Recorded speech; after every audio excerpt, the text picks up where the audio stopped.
So after a busy weekend of Championship football, we are back with my weekly review on this weekend's games. Wow, we've got a lot to talk through today. We've seen Charlton enter the relegation zone for the first time this season. We've seen Leeds overtake West Brom in top of the Championship as well. The Premier League for both West Brom and Leeds are in sight, following that all sides, apart from one in the top 6, have dropped points this weekend. If you've got a correct score prediction, your comment will be on the screen right now. As for what I know, 4 of you managed to get a correct prediction. Well done Fizz JMR, well done Joshua Froude, well done W Moses, and well done Sidwoo. The one who's getting the shout out today is going to be Sidwoo. You've got 2 correct predictions. You've got the Bristol City game right, and you also got the Reading game right. You will be getting the shout out today, so well done Sidwoo. Everyone subscribe to him, he did well this weekend. And also welcome W Moses to the Lexus Hall of Fame as well. You are our 13th member of the Lexus Hall of Fame. It's getting very difficult to squeeze everyone in, but I really like that. It just goes to show how competitive everyone's treating it. As always, if you like what you see, you want to see more Championship content from me, please ensure you do give this video a like. It is tremendously appreciated. Please subscribe to the channel if you haven't done, or if you're new around here, all of that would really make my day. And please share the channel to as many football fans, all of that would really make my day. Also, if there's anything you want to talk to me outside of YouTube, my Twitter is always in the bottom right hand side of the screen. Feel free to follow if you wish. But without any further ado, let's go through what went on in this weekend's games. So let's start off with Friday's game, where we saw Millwall completely tear Nottingham Forest apart at the City Ground, beating them by 3-0, which just goes to show how unpredictable this league is. No one gave Millwall a chance for what I saw in terms of my predictions. Not many were expecting Millwall to turn up, but wow, did they give a performance. In terms of stats and possession, Nottingham Forest dominated, but we've seen it with Nottingham Forest. When they dominate possession, they don't tend to do as well. They are much better being the team being dominated the possession, but winning the ball back and striking on a counter-attack. Matt Smith scoring a hat-trick. First one was nicely done by Mason Bennett, managing to wither his way past Ben Watson, supplying it to Jed Wallace, who looped it for Matt Smith, who muscled 2 defenders for a diving header that made it 1-0. For the second goal was scored by Jason Malumbi, who once again Mason Bennett doing really well on the left-hand side, supplying a terrific pass. Malumbi run to it, got power, but it turns out it got a slight deflection of Matt Smith's foot that made it 2-0. 30 minutes, they were 3-0 up, and Nottingham Forest were just not going to find a way back into it. They did not find the momentum, but Matt Smith once again, it was from a corner, rose above everyone, but the defenders were completely scared of him and his presence, but he got the final touch with his head. That made it 3-0, and he did win the match ball. It was confirmed that Malumbi's supposed goal did take a touch of Matt Smith, so it was awarded his goal, so Matt Smith got a hat-trick. Nottingham Forest were very uncharacteristically poor in this game. Millwall, on the other hand, now are within touching distance of the playoffs, 2 points away from Preston right now, which is absolutely astonishing. I think saw a very tight game at Ashton Gate, ending Bristol City 1, Fulham 1, and I do think that was the justified results. Both these sides came in with a completely different game plan, but both did not want to lose this game. Fulham, of course, were going to dominate the possession and probably dominate the most chances. Bristol City, their biggest threat came from Andre Environment. Then when Bristol City won the ball back, he managed to set off a counter-attack, and to be honest, it did scare quite a few Fulham players with the pace of Andre Environment going forward. It was a pretty quiet first half. I'd say Fulham definitely had the better opportunity in the first pass with Myempa, who stepped in for Daniel Bentley, who's got an injury at the moment. He stepped up and made some terrific saves from Mitrovic. And whilst Bristol City did not really test Rodak, they grew into the game a little bit in the second half because Fulham, I think, were growing frustrated. Bristol City went ahead, and it was from a corner. It was very poor defensively. It pinballed round, but it eventually fell to Naki Wells, who managed to head home, and that made it 1-0 to Bristol City. But then Fulham did respond well to that. They weren't going to accept defeat, with Tom Kearney scoring a terrific goal from just outside the box. It was completely unstoppable for Myempa. That made it 1-1. This result doesn't really do either side any favour. Bristol City could have returned back into the playoffs if they did win this game and keep the lead. With Fulham, this now increases the gap between them and Leeds to 7 points now, which is not that great for them. They can't afford to drop that many more points. Fulham have got to meet Leeds in about 2 weeks' time. Should be a firecracker. That will be a must-win game for Fulham if they want to have any chance of being in the top 2 for me. As for Bristol City, it does end their losing streak, which can be encouraging, but what's important now is that they do pick up a maximum of 3 points as soon as they can. It seems a lot of the teams in the playoffs are just dropping points for fun at the moment, but if they can string a few wins together, Bristol City, by no time, they will be safe, and with 9 games left, there's not many opportunities to get those wins now. And what a result this is for Cardiff. They get a 2-0 away victory against Barnsley, putting them 2 points below the playoffs. And with them, I thought, being dead and buried for not gaining promotion, Cardiff could have a late siege for the playoffs. This is going to be such an interesting end to the season. I honestly cannot wait. And this performance will encourage it, but especially from Albert Adoma. He was absolutely insane in this game. In both goals, he was heavily involved. Barnsley, I think, started okay. Corley Woodrow did have an opportunity which Smithies did save quite well. However, with Cardiff, they did well, and I actually think they actually played the game to Barnsley. They went at Barnsley, and I think it's a huge difference for Cardiff when they attack teams, because they can do it. They've got the players for it. Albert Adoma in the first half had a really good chance breaking away on the right-hand side, but then Collins managed to save it. Junior Hoylett had a terrific chance before he scored. He was literally about 2 yards out, but then hit the ball way over the goal. Cardiff could have had a penalty appeal when Brad Collins tried to catch the ball, but it seemed to have dropped it, and he seems to have brought down Patterson in the box. But Cardiff were deservedly ahead, Albert Adoma being a huge contribution on the right-hand side. He managed to loop in the ball, it pinballed in the box with Collins making a save. Eventually, the ball rolled to Will Vaulks in space, he smashed the ball in, and that made it 1-0. But 1 minute later, Cardiff score again. Cardiff scored 2 quick fire goals to finish Barnsley off. This time from Patterson managing to score. Terrific through ball by Morrison. And Patterson then did the easy bit, shooting past Collins 1v1. That made it 2-0 to Cardiff. This result does not do Barnsley any favours whatsoever. They are now 7 points off safety. As with Cardiff, as I said, they are now only 2 points away from Preston, which is absolutely shocking for how close this championship season is. As for Barnsley, they're going to need to find a response as soon as they can. Back-to-back defeats now is not going to help their chances of survival. And then we saw Birmingham's 10-match unbeaten streak end in the championship as Reading got a very good 3-1 away victory, and it's nothing less for what Reading deserve as well. Birmingham took an early lead, and I thought that Birmingham were just going to continue their streak. Miazga was very, very poor in this moment, although he does redeem himself later on, but in the first situation he was poor. The ball was looped very, very high, and he seemed to mishead it to Cabral, and then Scott Hogan managed to nick it from him. The man in form, I believe it's 7 goals in 9 appearances now. Absolutely amazing form from Scott Hogan. He wins the ball back, lifts it over Cabral. That made it 1-0 to Birmingham. However, Reading dug deep and were not willing to give up and offered a fight. Yakumete had a good opportunity in the first half, although his attempt was very well saved by Camp. In the second half, though, that was when Reading turned the screw, and it was Miazga who managed to equalise after from being at fault from the first goal.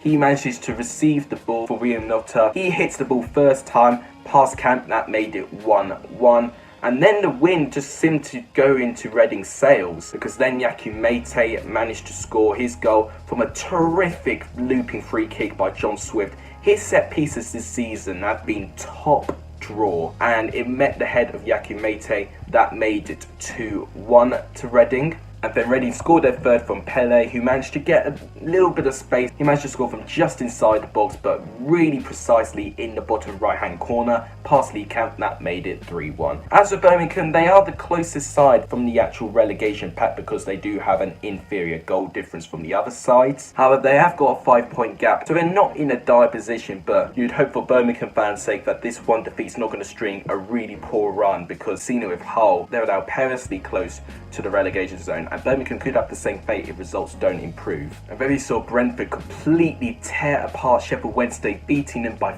5 goals to 0. The worrying thing is, this is not the first time Sheffield Wednesday have lost by a 5-goal margin. We saw it recently when they lost 5-0 against Blackburn. Something's clearly not fundamentally right at Sheffield Wednesday in a moment, which I'll discuss in a minute. But as with Brentford, wow, did they not give us a terrific game. I kind of knew how the game was going to pan out when Ollie Watkins managed to hit the bar from a couple minutes in.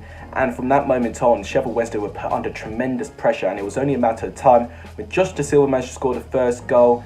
It was brilliant play by him, actually. He managed to set up the first goal. He gave it to Ben Rama, who drove into the box. Cameron Dawson saved it, but he parried it straight at Da Silva. So Da Silva had the easiest of tasks of simply smashing the ball back at Dawson. He couldn't save it. That made it 1-0 to Brentford. Emiliano Marcondes managed to score the second goal. Wow, he would really love to watch this one back. Ben Rama supplied the ball to him from just outside the penalty box.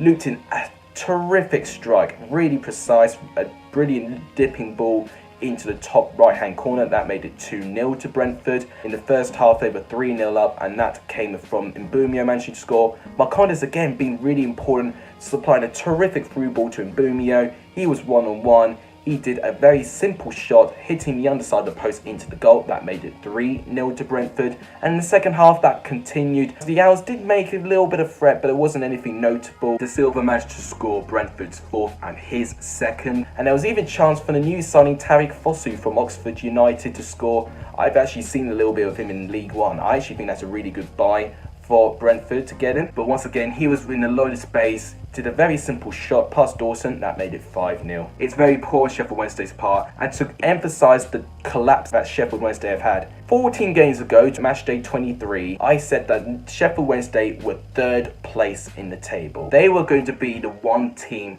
to catch the top two, which were the runaway leaders in terms of West Brom and Leeds. 14 games later, 2 wins. 2 wins in their last 14 games and 3 draws. So resulting in that, they've had 9 defeats of their last 14 games. What's happened to Sheffield Wednesday? I can't put my finger on it. I know they've had a few injuries, but they've even had a few injuries before then. Fundamentally, there's something not right with Sheffield Wednesday at the moment, and the fact that they capitulated in that manner as well and offered very little fight to Brentford, I do fear for Sheffield Wednesday a little bit, and they do have to be careful. If they do get this points deduction, then they've got to be very, very wary of where their league position stands as well. In terms of Brentford, it's a fantastic win. It's a terrific response to their poor run of form of not winning in their last 5 games. They're now joint on points with Nottingham Forest, closing in on Fulham as well, who they play next actually. That's going to be a very, very tight game now, and it should be the beginning of a very interesting dogfight in the playoffs and promotion race. A very important win for Middlesbrough. They managed to get a 1-0 away victory against Charlton, which has seen Middlesbrough lift themselves out of the relegation zone, but Charlton fall into the relegation zone. All 3 promoted sides are now in the relegation zone. It's quite rare that we see all 3 promoted sides potentially relegated from the Championship. But let's talk about this game. In terms of quality, it wasn't at its best from either side, to be honest, but it was end-to-end stuff. Charlton had a few opportunities. Lautena had an opportunity from an Andre Green cross, but he didn't connect it well enough to get it on target. Middlesbrough went ahead from a really poor mistake from Ben Purington, where he would be very sad to look at this back. He gave the ball straight to Rudy Gestede, who drove forward, who did a square pass to Paddy McNair, who managed to score. That made it 1-0 to Middlesbrough, and from that poor mistake was the only difference, and that's the difference between Championship and League One. These small mistakes mean so much in games, especially if you don't have the quality to back it up. And Charlton did have moments of it. Stojanovic had to make a couple of saves, but it wasn't anything too challenging for him. But overall, it was very poor on Charlton's part. Now that they find themselves in the relegation zone and in a poor run of form at the moment, it's essential that they win as soon as they can with 3 defeats in a row. That's why they're in this position right now.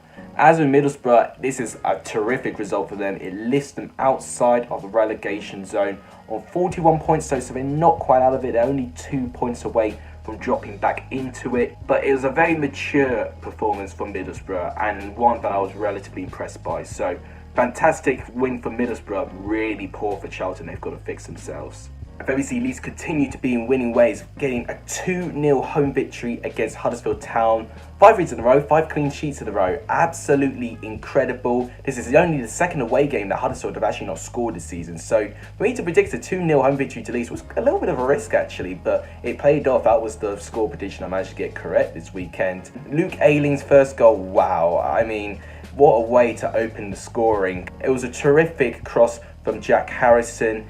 It met Luke Ayling for the first time with a terrific volley, hitting the underside of the crossbar on the floor and onto the roof of the net. The decibel level at Ellen Road was absolutely incredible after that goal, and what a trademark celebration as well, showing all locks of his hair. It was a terrific goal. Luke Ayling knew that was a special moment for him. Huddersfield only had a couple of opportunities in the first half, more notably.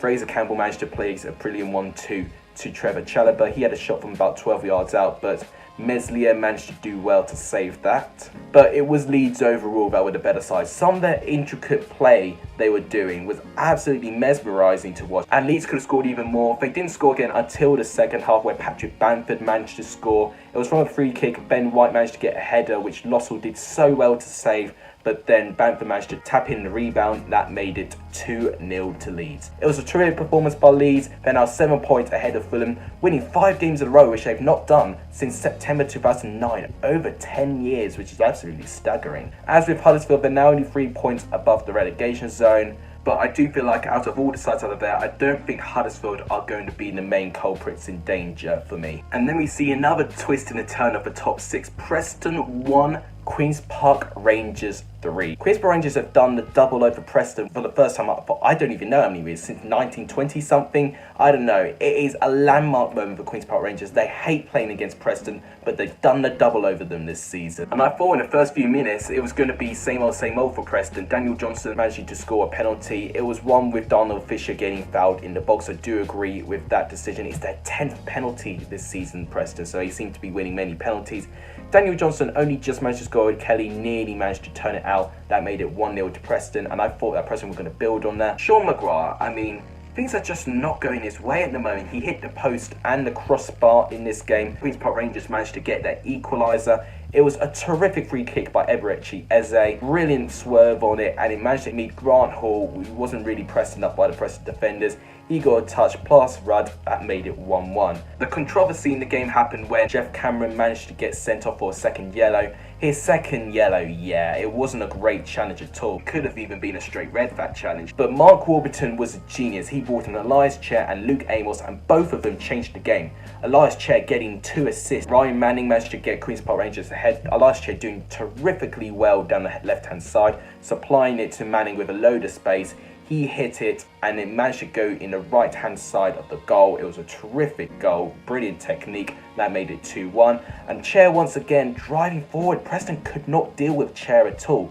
He managed to give it to Eberechi Eze, who more or less near the same position as Manning, just a little bit more to the left-hand side. He managed to score on a tighter angle, but still past Froude. That made it 3-1. It's a poor defeat for Preston. They could have had a chance to close the gap between them and Nottingham Forest and Brentford by 1 point. They could not do that, and that's going to be a huge blow in terms of their playoff hope. As the Queen's Park Rangers, this now gives them 50 points, 6 points actually between them and their opponents Preston, so maybe Queen's Park Rangers could even have a late surge to try and get into the playoffs. They're not that far away. As I said, it's a terrific win for Queen's Park Rangers, their first league double over Preston for a very long time. As I said, another twist and a turn in the playoffs. Should be a very interesting end. And then we are reaching the end of the goals fest, where we saw Stoke beat Hull City by 5 goals to 1. What is going on with Hull City right now? I really could not tell you.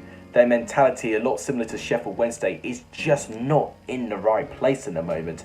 But Stoke more than deserved this win. They were absolutely outstanding in this game. Nick Powell managed to poke Stoke ahead, where he managed to win a header from a corner. That made it 1-0 to Stoke. Stoke continued to be a threat from the corners when they won a penalty from a handball. I do agree with the decision. Tyrese Campbell managed to score the penalty, terrifically struck. That made it 2-0 to Stoke. Then Sam Clucas minutes later managed to score his first, and he managed to score a second as well against his former club. No surprise that he didn't celebrate. Afterwards, whilst Hull were getting blown away, they did manage to get one back into it. It was a consolation goal where Lopez managed to find himself in a little bit of space. It was pretty poor defending on Stoke's part, but he smashed it home. That made it 4-1. But then Nick Powell managed to make the scoreline more emphatic, 5-1. Where he managed to get enough of a touch to get past Long. That made it 5-1. It's a terrific win for Stoke. They managed to lift themselves in a better position from avoiding relegation now. Stoke have overtaken Hull on the table now. They are now the team in 21st, 2 points ahead of Charlton. They've also got an inferior goal difference to Charlton as well, so they've got to be extremely careful now. One bad defeat, then Hull would be in that relegation zone, following how sides in or around the low half of the table are picking up points left, right and centre right now. But as I said, Stoke is a terrific win, and then maybe we could see Stoke finish in a respectable position this season. We're going to have to wait and see. And now we've got 2 0-0 matches that I'm going to very briefly go through. We'll start off with Swansea 0, West Brom 0. A game that actually lacked a little bit of quality, which surprised me. I don't think either of these sides wanted to lose in this game, which is why I think it ended in that way. I'd say West Brom had a few of the better chances. I'd say Hal Robson-Kanu probably came the closest for West Brom. Swansea did have a couple of opportunities actually, and they weren't awful in that game, but I think there's no doubt for me saying West Brom were definitely playing the better football, but Swansea were very, very good defensively. That's why it ended 0-0. And as with Wigan and Luton, once again, this was a 0-0 draw as well. A little bit of a similar approach, lacking in quality. I don't think either of his sides really wanted to lose this game either. I say Wigan would definitely the side that had the more intent to win. Luton barely got out of their half, really. They barely troubled Wigan. A point doesn't really do either side any favours. It doesn't really put Wigan that further from safety, and it doesn't help Luton's relegation position. But that's how both of these games ended. 0-0 draw, neither really helping each side. Hopefully, we don't see many more stalemates this season. And for our final game this weekend, we saw Derby deal a huge blow to Blackburn's playoff push as Blackburn failed to try and take 6th place from Preston, losing 3-0 against Derby. And it's nothing less of what Derby deserve. I thought they were absolutely terrific. Wayne Rooney wasn't in the squad, a bit suspicious as the Manchester Derby was on the same day as this game, but I won't question Derby's performance. They were absolutely sublime. Louis Sibley with his first goal, I mean, that hands down is my goal of the weekend. Luke Ainey scored a terrific goal, and I thought that was going to be my pick of goal of the weekend, but after seeing Louis Sibley's goal, that's even better. The technique, the swerve it had to get past the reach of Wharton. It was a top corner, and for that to be your first goal, it's going to be unforgettable, let me tell you. That made it 1-0. Derby made it 2-0 pretty soon afterwards. Graham Sheeny had a shot which was saved by Wharton, but he parried it straight to Chris Martin to score. That made it 2-0. Waghorn should have made it 3-0 before half-time. He went round Wharton and looked like he scored, but it came off the inside of the post out. So it wasn't a goal, and it was still 2-0 to Derby. Blackburn's best opportunity probably came for Bell. A pretty tame shot, but it seemed to trouble Ben Hamer a little bit in Derby's goal. Derby made it 3-0 after they won a penalty, a very silly challenge.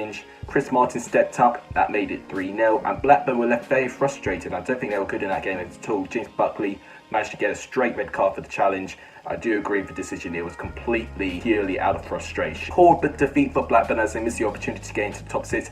This could be a late surge for Derby. They're only 5 points below Preston right now, so playoffs is not that distant from Derby. If they can pull a few wins together, I say they can have every chance. But that wraps it up. Here is how the table currently looks under match day 37. Obviously a load of change in the table. Leeds now on top, first place in the table. Charlton have fallen into the relegation zone. All 3 promoted sides are in the relegation zone right now. Hull in a precarious position now. But Birmingham are only 5 points away from entering into the relegation scrap, but they do have to be careful not winning in their last 5 games. Despite their unbeaten streak of 10, they've actually not won in their last 5, so Birmingham have got to be a little bit careful there. But I think that does it with my analysis. I'll go for my goal for weekend, result for weekend, and player for weekend. Player of the weekend, right off the bat, I'm going to give it to Matt Smith, scoring a hat-trick in this game.